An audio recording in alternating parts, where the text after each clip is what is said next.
Amigos, otra vez muchas gracias por acompañarnos en este programa de Camino a Palacio de Gobierno.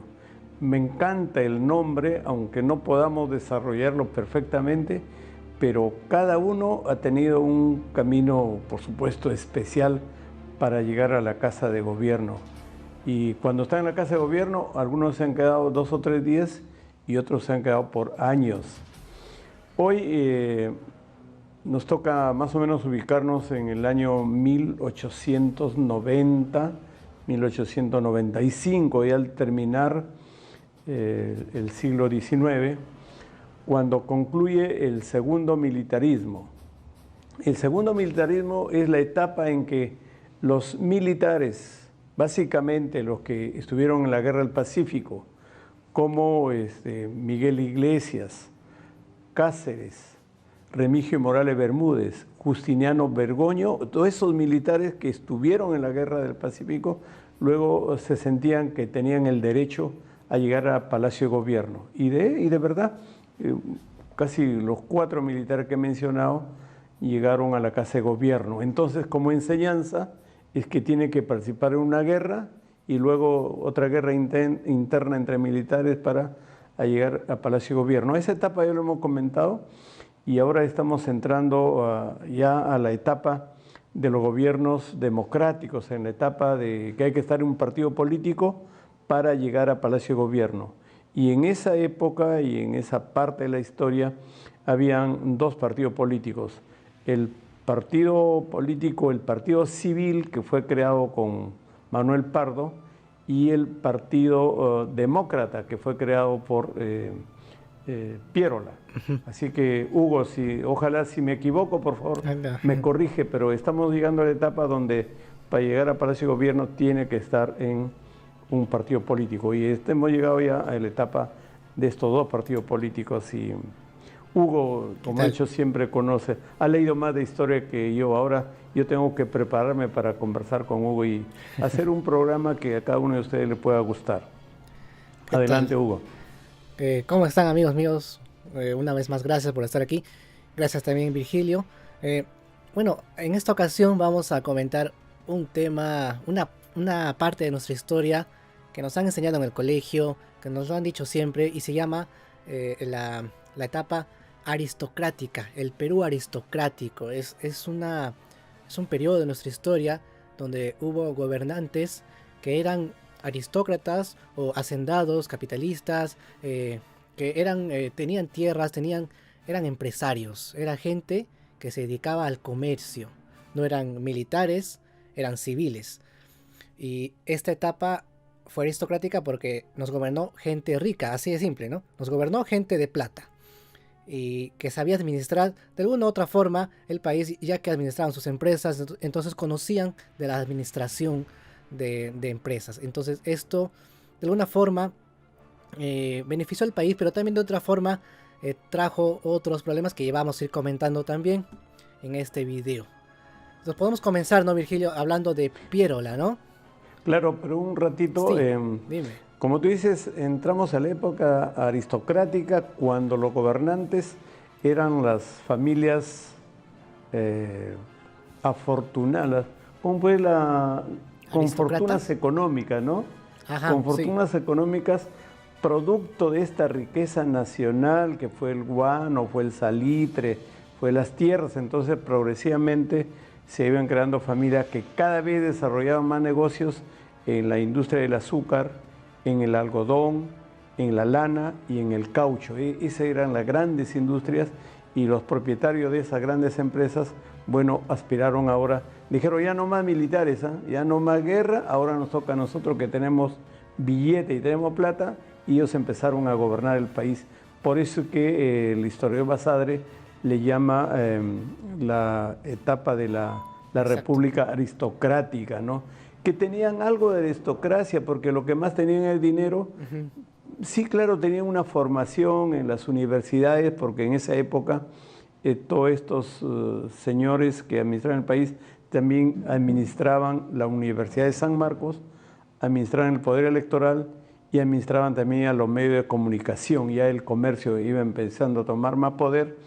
Entonces, para llegar a Palacio de Gobierno, tenía que ser dueño de una empresa, tenía que tener influencia en el comercio y tenía que también tener influencia en los poderes electorales. Y de esa manera llegamos al segundo gobierno de Nicolás de Piérola. Así es. Pero ¿cómo llega Piérola al poder? Recordemos que no es la primera vez que Piérola está gobernando el Perú. Ya lo hizo antes. En la época de la Guerra del Pacífico, Piérola había entrado con una insurgencia, había entrado de facto, o sea, se había autoproclamado, aprovechando que Mariano Ignacio Prado se había ido del Perú en plena guerra, ¿no? Pero ahora Piérola, en 95, llega al poder mediante la vía democrática, o sea, elecciones. En unas elecciones donde él solamente participó solo, o sea, no hubo contrincante, ya que acababa de ocurrir una guerra civil en el Perú, una revolución cívico-patriótica contra Cáceres, porque Cáceres estaba queriendo, se había acusado a Cáceres de fraude electoral, así que ahí Piérola intervino, ganó la revolución y llamó a elecciones donde él fue aclamado como único candidato y logró ingresar al sillón presidencial, ¿no? Ahí logró ingresar a Palacio. Y con él se inicia una etapa muy importante, la aristocracia. Pero hay que resaltar el gobierno de Piérola, este segundo gobierno de Piérola, ya que a pesar de que a Piérola lo conocemos como un personaje traidor, ¿no? Que ha traicionado en la Guerra del Pacífico, hay una leyenda negra de Piérola que se habla mucho.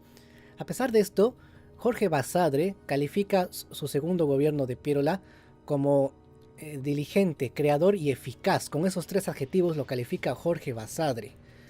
Incluso hay algunos historiadores que dicen que ha sido uno de los mejores gobiernos de la historia del Perú. Eso es lo que dicen algunos historiadores, refiriéndose a este gobierno, al segundo gobierno de Piérola, que duró 4 años y fue constitucional, ¿no?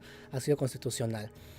En este gobierno han ocurrido varias cosas. Se ha consolidado el sistema presidencialista, se creó la sociedad recaudadora de impuestos, se construyó escuelas, se estableció el servicio militar obligatorio, se acrecentó la exportación de productos agrícolas y mineros, ¿no? Se creó el Ministerio de Fomento y Obras Públicas. O sea, varias cosas ha hecho Piérola, por eso es que Basadre lo califica como un gobierno eficaz.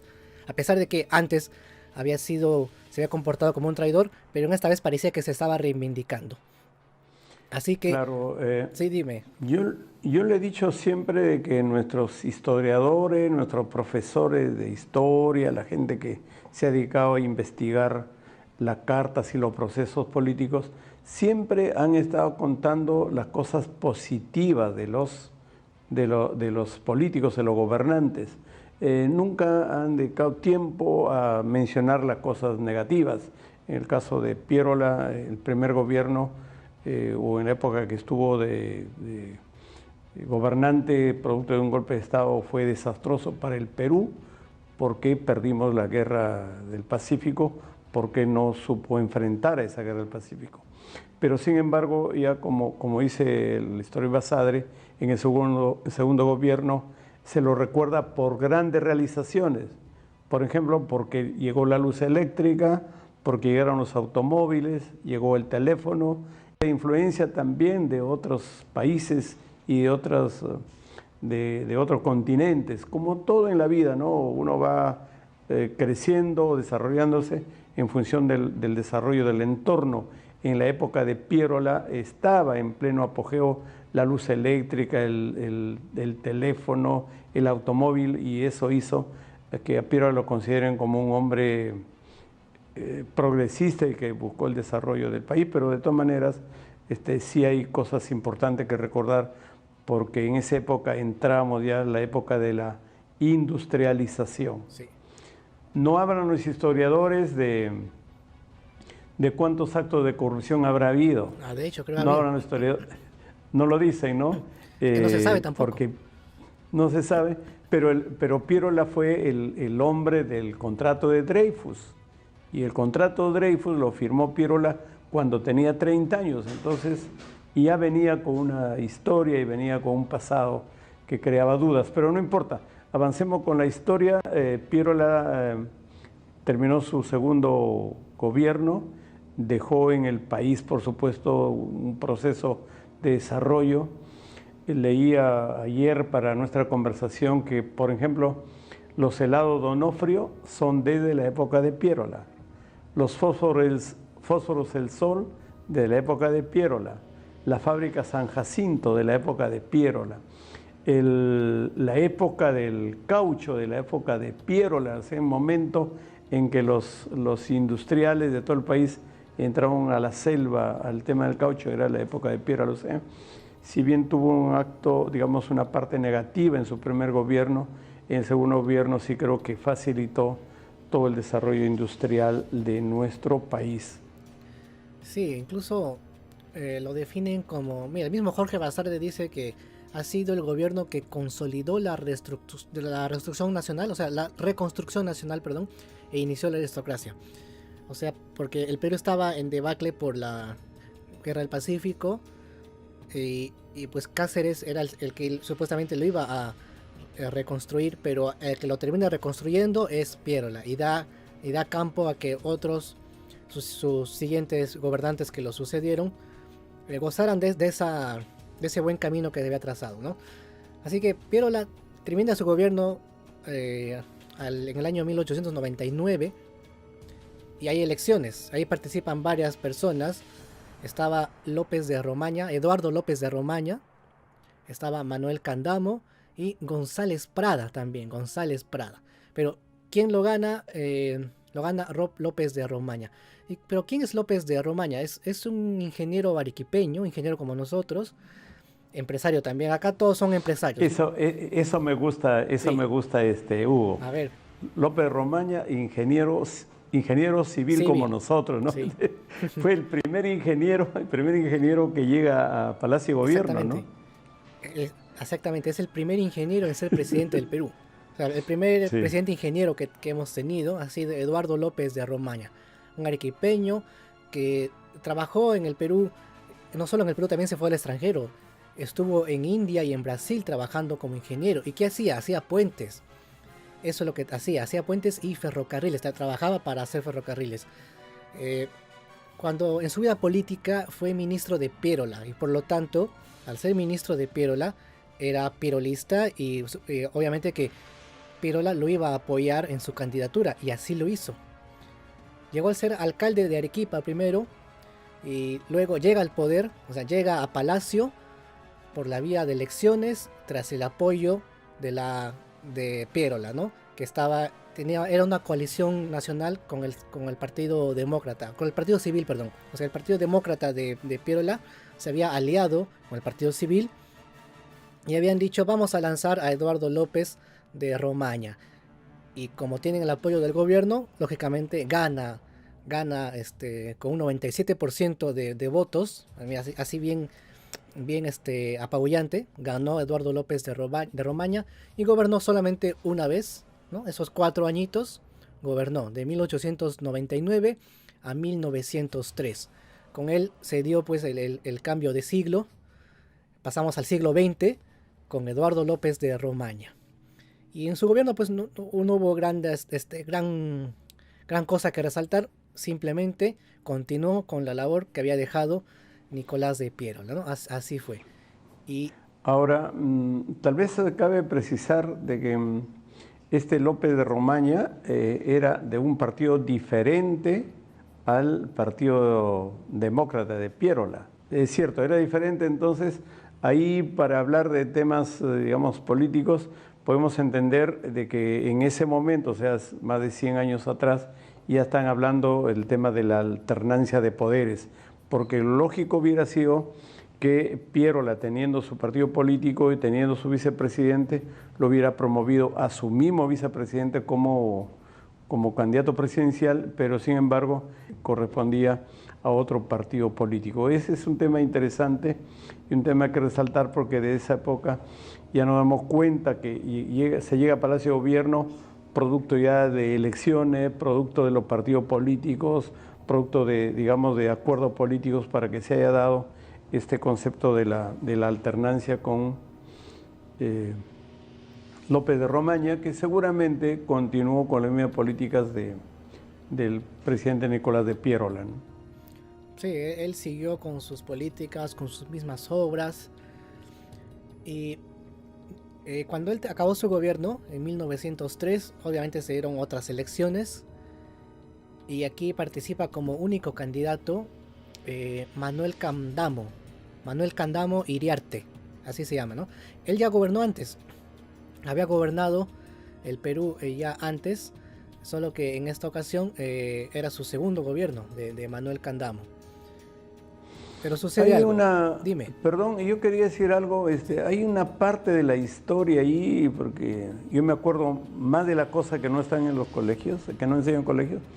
No sé si es en el gobierno de López de Romaña o en Candamo, donde se firmó un acuerdo con Bolivia, y en ese acuerdo de acuerdo de paz con Bolivia se perdió la mitad del lago Titicaca y se perdió como 100.000 hectáreas de bosques.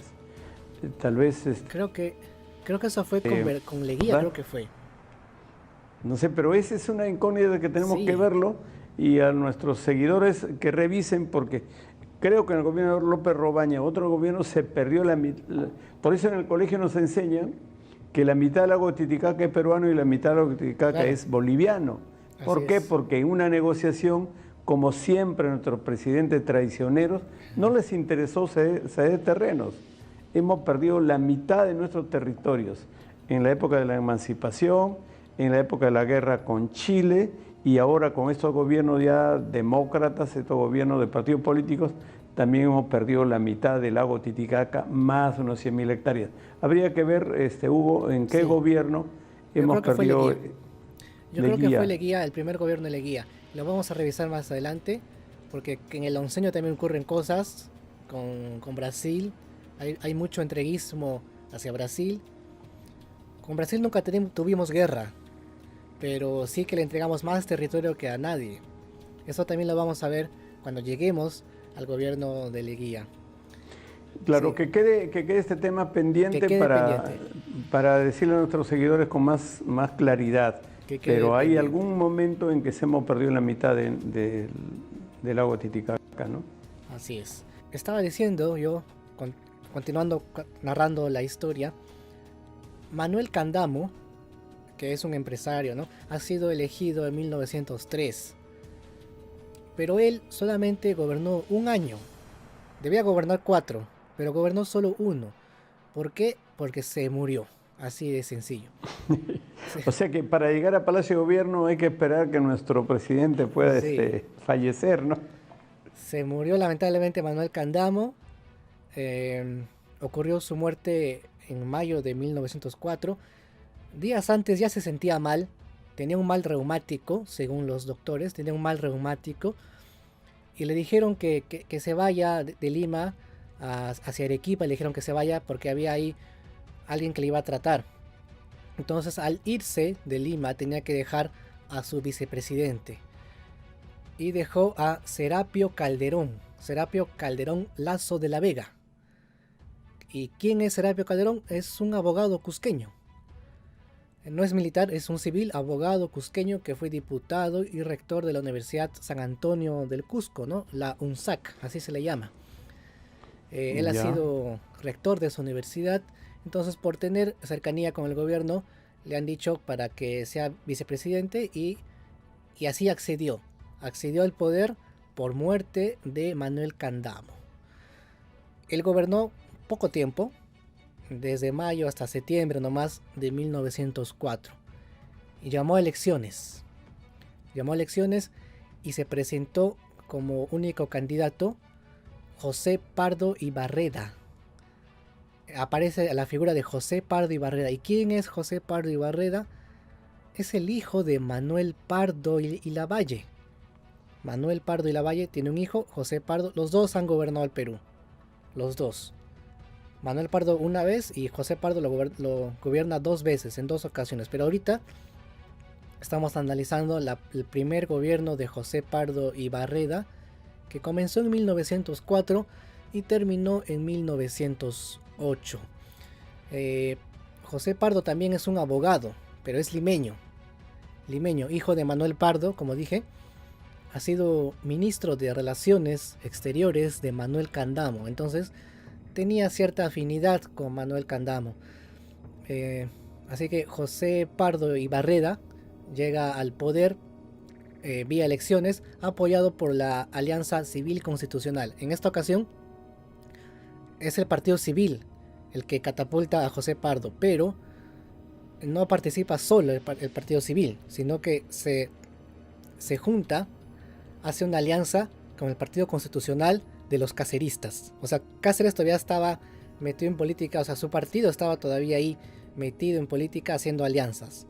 Así llega José Pardo Ibarreda, ¿no? Ese es un gobierno importante que tuvimos de 1904 a 1908.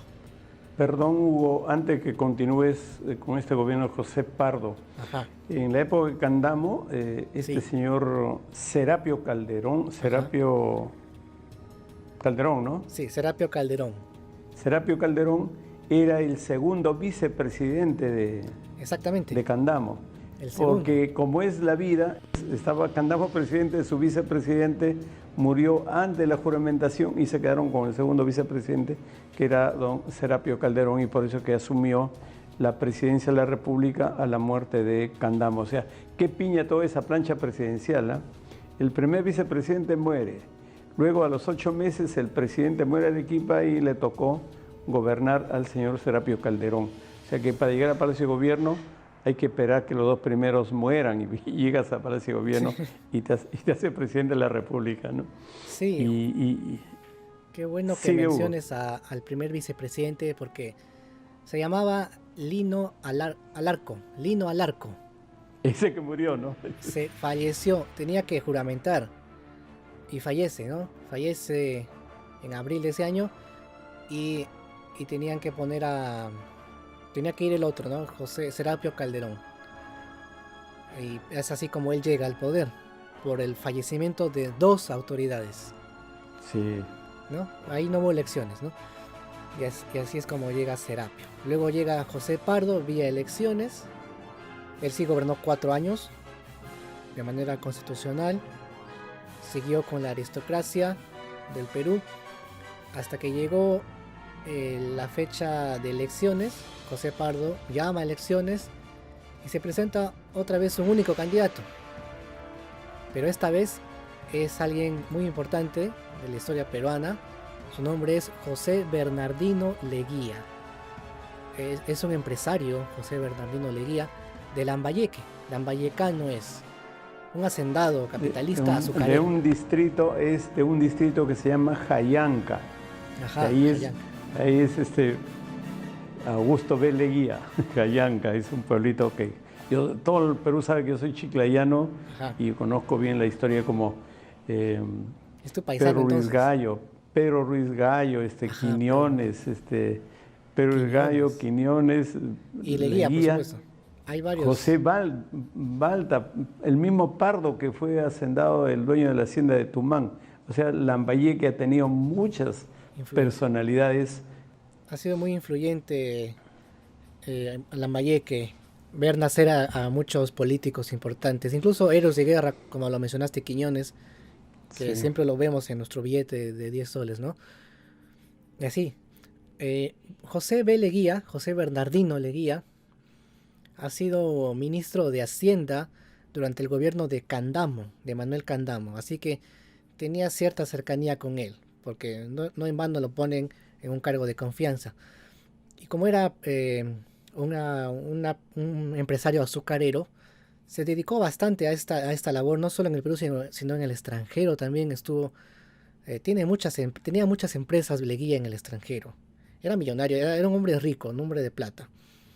Y él, justamente por ser ministro de Hacienda, es que gana las influencias para lanzar su candidatura, y lo gana en las elecciones de 1908. ¿Y quién lo apoyó? El Partido Civil, o sea, el partido del gobierno. José Pardo Ibarreda, que era el antecesor, ¿no? El anterior, apoyó esta candidatura porque era parte del Partido Civil. Vamos saliendo de esta clase aristocrática y pudiente que eran los grandes terratenientes del azúcar, el algodón, el caucho, la lana, y viene Leguía y abre contactos con Estados Unidos y empieza más bien a entrar al poder el capital financiero. O sea, hasta Leguía estamos, digamos, administrados o gobernados por los capitalistas de la tierra, del azúcar o el algodón, y a partir de Leguía empieza a tener ya relaciones con Estados Unidos a raíz del automóvil, de energía, el teléfono, y empieza ya a crearse las empresas financieras en el Perú.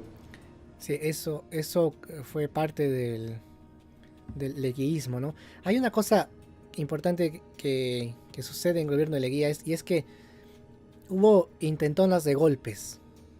Se cuentan muchas anécdotas de Leguía de gente que le ha intentado golpear políticamente y hacerse con el poder. Se cuenta que el hermano de Pierola se tomó Palacio de Gobierno y le obligó a Leguía a renunciar, y él se negó. Leguía se negó, así que lo sacaron del palacio y lo llevaron a otro sitio y le estaban diciendo que firme su renuncia, y él se negaba hasta que ese intento de golpe fracasó. Al final se capturó a estos golpistas, y ahí ocurrió el fraccionamiento del Partido Civil. El Partido Civil se divide en dos corrientes, y eso hace que se debilite la política en el Perú. Estaba muy sólido, y ahí se debilita un poco. Y tal es así que llega a las elecciones de 1912 y ocurre lo que muchos llamaron como un fraude. Fueron unas elecciones muy reñidas que al final se anularon. El que solicita la anulación es Guillermo Billinghurst. Guillermo Billinghurst, otro empresario ariqueño, es de Arica, escritor, periodista. Este empresario pide la nulidad de las elecciones, y luego el Congreso lo elige a él como presidente. Es algo muy insólito que ocurrió, y así es como Guillermo Billinghurst llega al poder. Perdón un ratito ahí, a ver, si yo puedo recordar un poco de esta historia. Leguía llama a elecciones y hay dos candidatos, Billinghurst y el otro era el dueño de la hacienda Cayaltí, es hay otro hacendado. Aspitálaga se llama, Aspíllaga. Aspíllaga. Ya, Aspíllaga. Y Billinghurst fue el primero en actuar con sentido populista. Dice que su campaña era el pan grande versus el pan chico. Él decía que mientras Aspíllaga te daba un pan de un tamaño determinado, él podía hacer 20 panes más grandes con la misma cantidad de dinero. Era la campaña del pan grande versus el pan chico. Era la campaña de Billinghurst, por eso dice que fue la primera campaña populista de la historia del Perú. Y como iba a perder, dice que antes de que den los resultados electorales hizo una protesta popular, la acompañaron, como era el pan grande, había tanto pobre, la acompañaron en la manifestación hasta que hizo que anulen las elecciones. Y anulando las elecciones, pues el Congreso lo nombró de presidente de la República a Billinghurst, contra el otro candidato que era Antero Aspíllaga. No sé si, Antero Aspíllaga, exactamente. Otro hacendado lambayecano, que era dueño de una empresa azucarera que se llama Cayaltí. Y así vamos llegando a Palacio de Gobierno todavía con los dueños de las empresas, de las grandes compañías. Todo lo que hemos hablado han sido dueños de las grandes compañías, por eso es que le llaman la época de la República aristocrática. Aristocrática porque tenían haciendas, ¿no? Eran empresarios. Solo faltó que el rey del caucho, el señor Fermín, o sea, que él sea el presidente, ¿no? Fermín Ajá. Fiscarral, ¿no? O sea, lo único que faltaba es que Fermín Fiscarral se haga presidente de la República algún día porque era el gran administrador del caucho peruano. Solamente faltaba él, porque el caucho peruano estaba en apogeo en Iquitos, en la parte selva norte del Perú, ¿no? Ahí había la fiebre del caucho. Que, La fiebre, y fuimos invadidos por empresarios europeos, colombianos, chilenos, brasileros, y todo el tema del fiebre del caucho generó una riqueza que igual que el guano, igual que el salitre, igual que la caña de azúcar, lo único que ha dejado en el Perú es historia, son guerras, es sangre y sufrimiento para el pueblo peruano. O sea, el pueblo ha tenido grandes recursos naturales, el caucho, el salitre, el guano, las tierras, el azúcar, el algodón, los tejidos, pero si uno recuerda que solo se ha recibido guerras civiles, se ha recibido dolor, se ha recibido abuso de nuestros indios y se ha recibido sangre de nuestros compatriotas. Eso es lo que ha pasado a esta época de los gobiernos de la aristocracia peruana, ¿no? sí. Y ahorita todavía no acaba, ¿eh? Esto que se tiene para rato todavía, porque falta contar el onceño, pero esto ya lo hablaremos en una siguiente vez. De momento solo quería decir, ya para terminar este video, que Guillermo Billinghurst termina su gobierno de una manera muy extraña, ya que él tenía muchos conflictos con el Congreso y el Congreso tenía intenciones de vacarlo. Pero Billinghurst se adelanta y da como una resolución diciendo que se disuelve el Congreso. Pero el Congreso no hizo caso, igual lo vacó. Esta es la segunda vacancia que ocurre en el Perú, después de Ribagüero. Lo vaca y es ahí mismo donde aparece el señor Óscar R. Benavides. Creo que se llama Raimundo, no estoy seguro. Óscar Benavides. Óscar Raimundo. Ahí aparece y da un golpe militar. Pero de esto ya hablaremos en la siguiente ocasión, ¿no? Ahí va a continuar todavía la etapa de aristocracia, hasta Leguía. Así es. Claro, podemos señalar hasta acá de que ya en los primeros años del siglo XX empiezan los partidos democráticos. Es importante señalar que hasta el 1918, 1920, todavía veníamos guiándonos por la Constitución de 1860. Sí.